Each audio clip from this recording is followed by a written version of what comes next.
Good morning, students. Standard 12, વિભાગ D, જે બાયોમાર્કનો છે.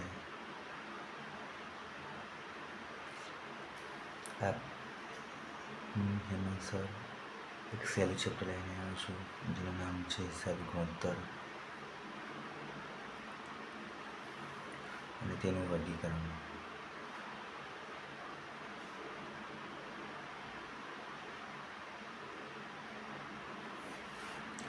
એમાં આપણે આઈએમપી ગુણોત્તર જોવાના છે, જે એક્ઝામમાં વારંવાર પૂછાય છે. એમાં છે પહેલું માલિકી ગુણોત્તર, વિઘાતાર ગુણોત્તર,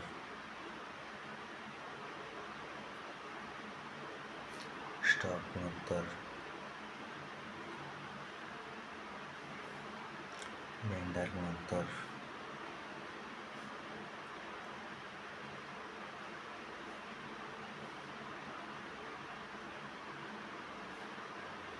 ચાલુ ગુણોત્તર,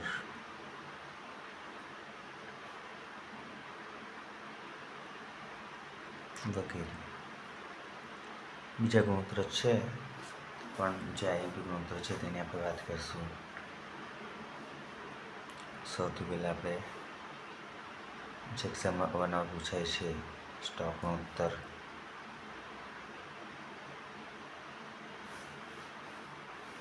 સ્ટોક ગુણોત્તરનો અર્થ વેચેલ માલની પડતર અને વેચાણ વચ્ચેનો સંબંધ જાણવા ગુણોત્તર શોધાય છે. સ્ટોક ગુણોત્તરને આપણે સ્ટોક ઉથલો પણ કહીશું.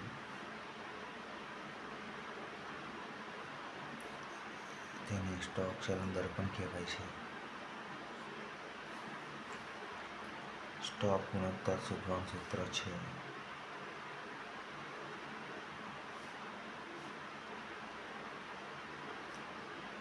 વેચેલ માલની પડતર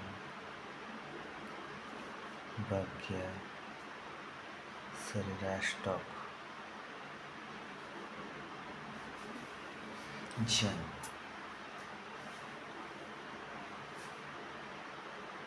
વેચેલ માલની પડતર બરાબર વેચાણ ઓછા કાચો નફો. બીજું સૂત્ર છે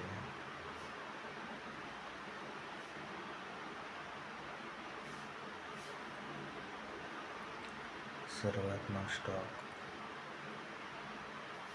વત્તા ખરીદીના ખર્ચા માઇનસ આખા સ્ટોક.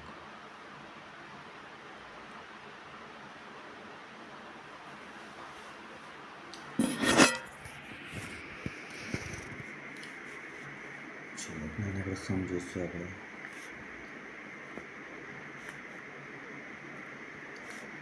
આપણે સ્ટોક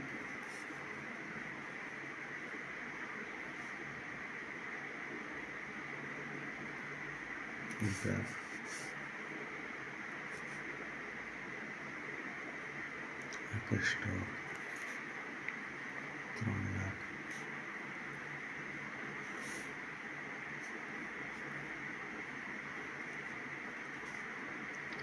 વેચેલ માલની પડતર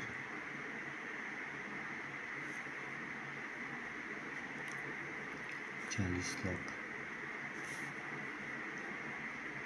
સ્ટોક ગુણોત્તર શોધો. આ રીતે આપણને માહિતી આવી હશે. સૌપ્રથમ તો સૂત્ર સ્ટોક ગુણોત્તર બરાબર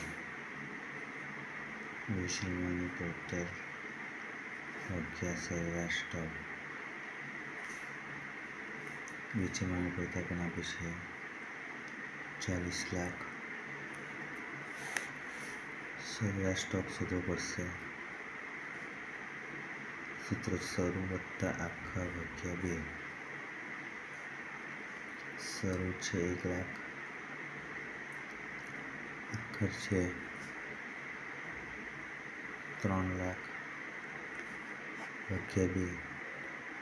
3 ને 4 લાખ ભાગ્યા 2 વેલ્યુ છે એટલે આવશે 2 લાખ. ચલો એને આપણે ભાગશું 2 લાખ વડે.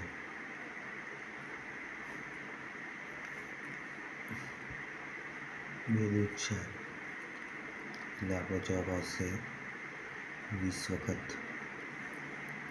તો આ રીતે આપણે 4 માર્કનો એકદમ સહેલો દાખલો ગણી શકીએ. સ્ટોક ગુણોત્તર સૌથી સહેલું ચેપ્ટર છે મિત્રો. જો તમને આ ચેપ્ટરને કોઈ પણ ક્વેરી હોય તો તમે કોમેન્ટ બોક્સમાં જાણી શકો. પાસ થવાનું સહેલું છે, બરાબર. હું વિદ્યાર્થીઓ એટલું જ કહીશ, પાસ થવું સહેલું છે, નપાસ થવું જેવું છે. મારા આઈએમપી ગુણોત્તરો છે. ફરી આપણે કહી દઈએ: માલિકી ગુણોત્તર, દેવાદાર ગુણોત્તર, સ્ટોક ગુણોત્તર, લેણદાર ગુણોત્તર અને ચાલુ ગુણોત્તર. આઈએમપી